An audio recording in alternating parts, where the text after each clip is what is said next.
This episode is brought to you by Skinny Pop Popcorn. Perfectly popped, endlessly delicious. Oh, so light and crunchy. Skinny Pop Original Popcorn is the snack you've been searching for. Made with just 3 simple ingredients: popcorn kernels, sunflower oil, and salt. Snacking never felt or tasted so good. Perfectly popped, endlessly delicious.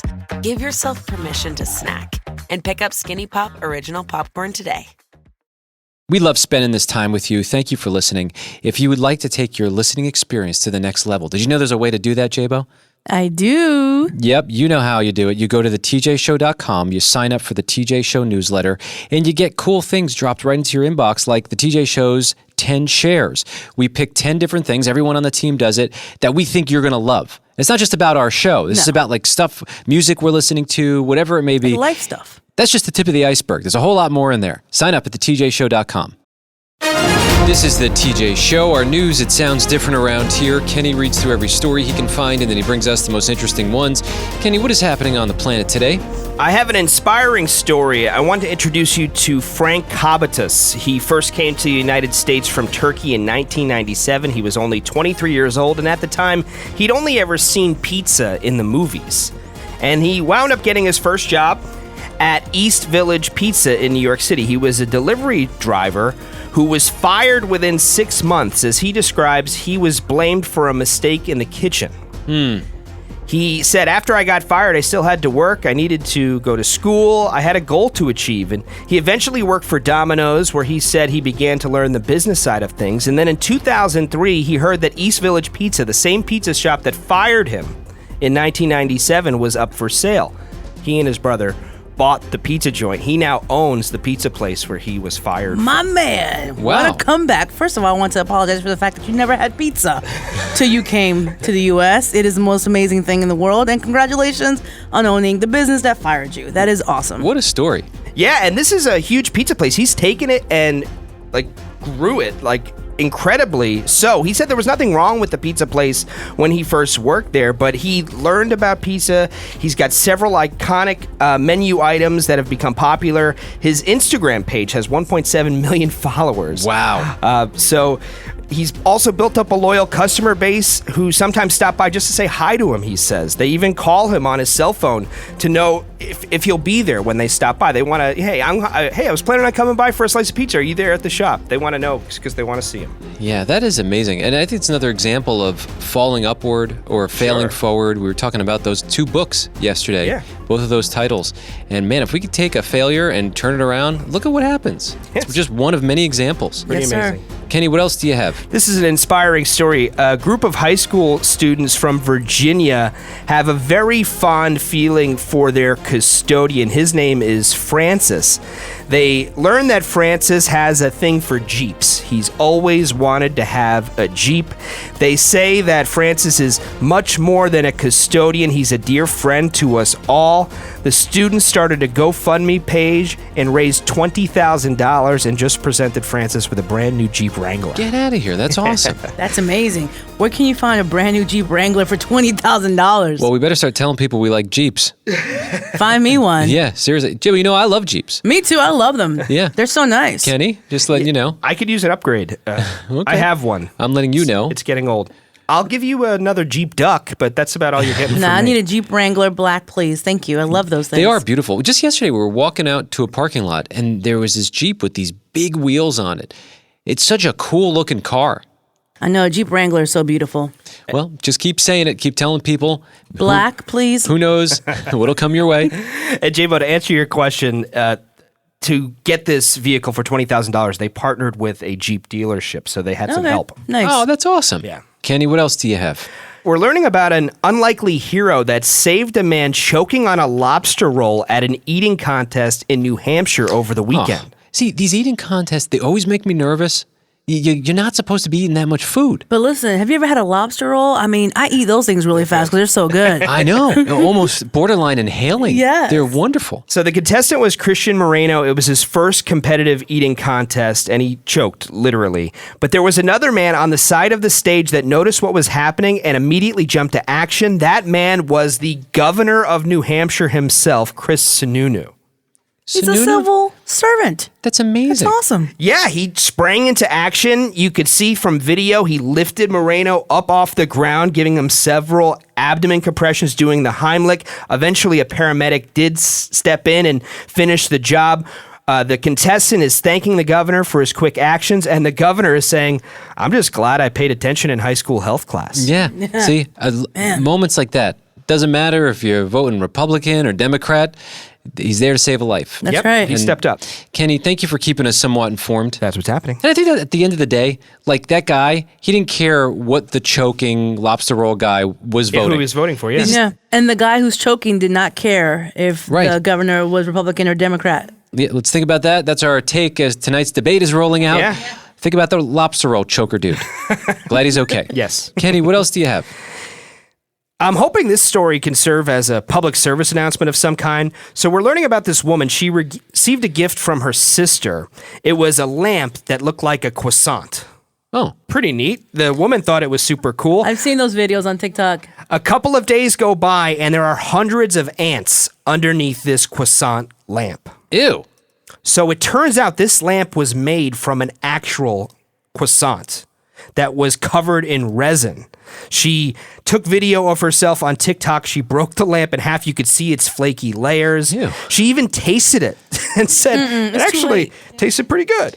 Well, that sounds like something my kids would do. Like stick a light bulb in one of their croissants. So apparently there's this very popular designer in Japan who is known for doing this kind of thing. He'll take Bewley leaves, baguettes, and even croissants. He'll put it with this antibacterial and antifungal coating. The brand says their products are treated in such a way that each lamp is airtight and resistant to both ants and rot, although obviously not the case for this one. Missed the spot. The brand does have on its website in their Q&A section that rat damage may occur. Yeah. I mean, it's a clever idea. Got to respect that. I like when someone can take a leaf and preserve it, but there's a risk there. Yeah. I prefer my croissant with butter, not with a light bulb. Right. It's a much tastier treat, J-Bo. You're onto sure. something there. Kenny, what else do you have? The United States Postal Service just unveiled its new fleet of next-generation delivery vehicles, and they are definitely turning some heads. One postal worker said, you could tell the designers didn't have appearance in mind.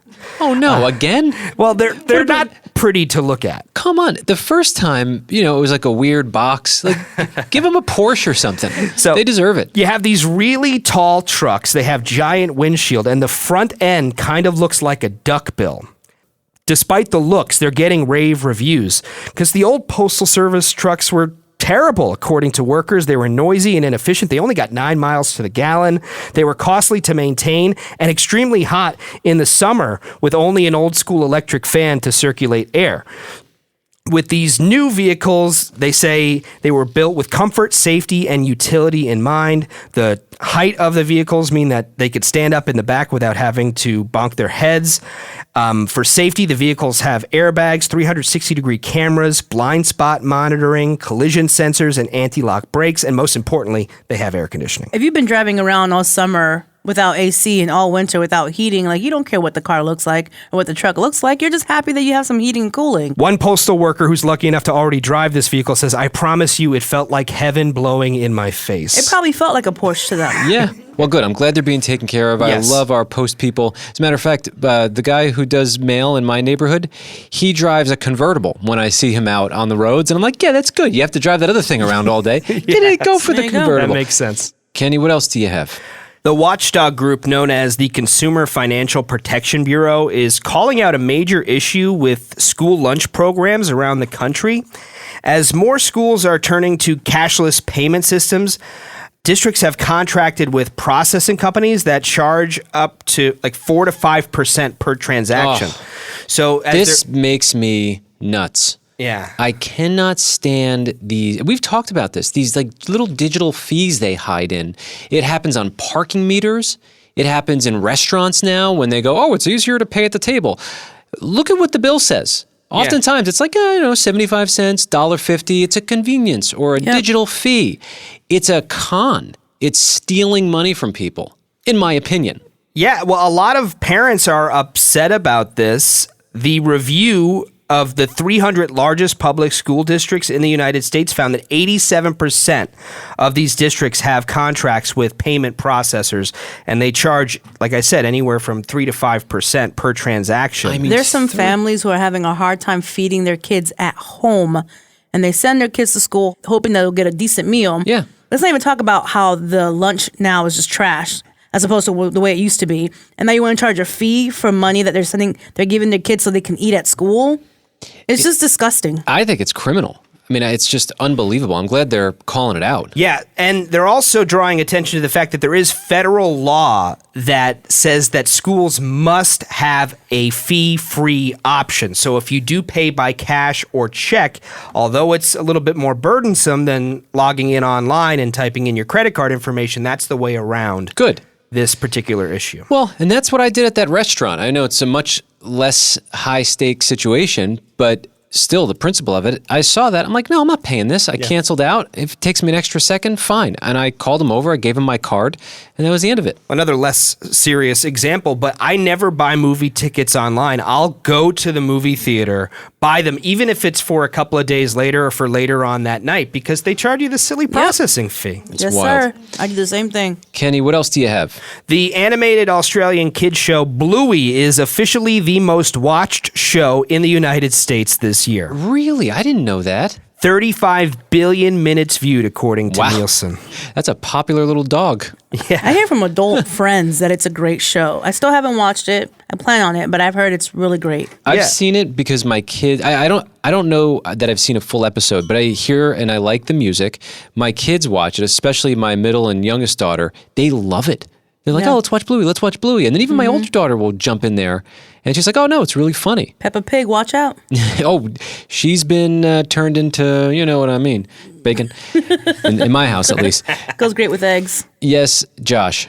Yeah, I sit my daughter Mia down and we watch Bluey sometimes, but by the end of the episode, I realized she had gone off and played about halfway through, but I'm still intently watching the episode. It's so good. It's that good, huh? Oh, it's so good. They pull at your heartstrings as a parent. Like, if you can make it through a Bluey episode without tearing up a little bit, good on you. Yeah, and I've had friends tell me that they talk about like real life issues in a way that a child can understand. It's great. You guys just And some inspired. adults understand. They're going to get 1 or 2 more views from me now. I'm going to sit down with my kids and watch it. It's about time. Well, I saw this story in Morning Brew, and I love how they put it. They say it's proving to be the rare series that both entertains young children and also doesn't make parents want to claw their eyes out. Good. So that's what it's doing. Great great. assessment. And it's the #1 show. Kenny, what else do you have? The RMS Titanic Inc., which is the company that's in charge of the Titanic's wreckage at the bottom of the ocean, they also have exclusive salvage rights for anything they find. Their most recent expedition brought back a lot of different and interesting things. 2 million photos capturing the changing landscape down at the shipwreck. Also, they uncovered a bronze statue, Diana of Versailles statuette, which was a centerpiece in the Titanic's first class lounge. Oh, wow. That's got to Wow. be exciting when you find a buried statue when you think everything's been found. Yeah, well, as a matter of fact, they found this and actually have photographs of one of the times they went down there with submarines or whatever. They took a picture of it in 1986. Then they went missing. So every other time they went back to the site, they couldn't find the statue. It was kind of buried in the muck of the ocean floor. You get one fish, flip his fin, and all of a sudden you can't see it anymore. That's it. So they go back this time around, they find it, it's still there, it's amazing.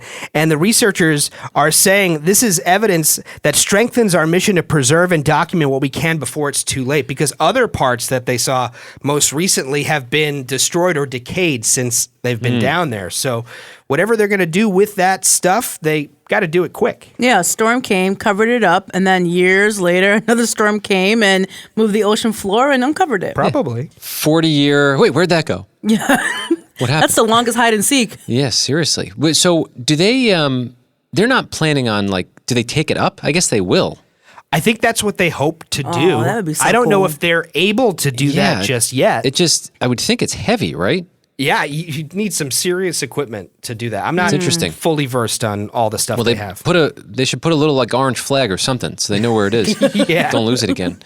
Kenny, what else do you have? If you think one piece of litter is insignificant, think again. because we're learning about how an empty bag of Cheetos has caused a ton of problems at the Carlsbad Caverns National Park in California. One bag? One empty bag of Cheetos that I guess was dropped by a park goer. You know what I'm going to guess? Don't tell me yet. Okay. Some wild animal got a hold of the orange dust and now is hooked and going out of control trying to find another one. I'm going to add to that. It was a flaming hot Cheeto bag. Well, yeah, it's even harder to kick Yes, that. those are good. Well, am I close? No, not quite, but that's quite the theory. Darn. Park rangers said in a statement, to the owner of the snack bag, the impact is probably incidental, but to the ecosystem of the cave, it had a huge impact. So I guess the Cheetos had softened by the humidity of the cave, and they formed the perfect environment for fungi and microbial life. Oh, no. So you had cave crickets, mites, spiders, fleas, all kind of joining into this temporary food web. And they said that the surrounding cave and formations were affected. Mold spread higher up in nearby surfaces, fruit, and the stink. Apparently, it was just a nightmare. Oh, my goodness. It caused 20 minutes to like a half hour of cleanup. But this was a major thing that happened. It really affected the ecosystem down there. Who would have thought?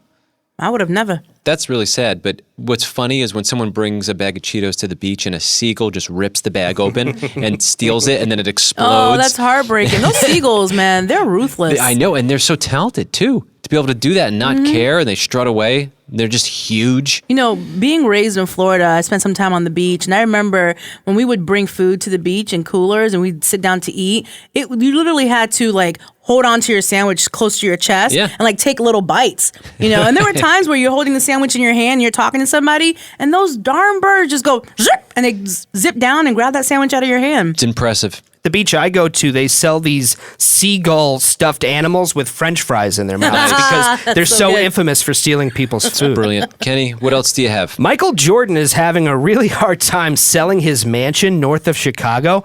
It's been on the market for 12 years. What's going on there? I'm gonna bring that price down. Well, he has, J-Bo. It originally went on the market for $29 million. They're now selling it, or it's listed for $14.855 million. So about half. Why is it so hard to sell it? I'm going to mention that 14.855, if you add those digits together, it happens to total 23. And that number 23 might be part of the problem. The whole property is adorned with Michael Jordan stuff. Like the gate has 23 all over it. There's a lot of Michael Jordan personalizations to this property, and they think that's why people are having a hard time buying it. Don't they have contractors who could unscrew the 23 if you really wanted off your gate? It's a lot of 23s all over that place. Really? Yeah. They could, but like Derek Jeter, Joe Pesci, Slash all had similar problems because of personalization that they'd done to their mansions.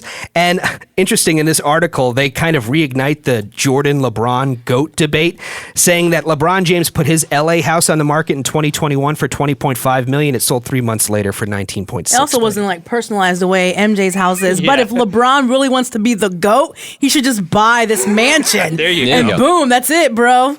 Kenny, thanks for keeping us somewhat informed. That's what's happening.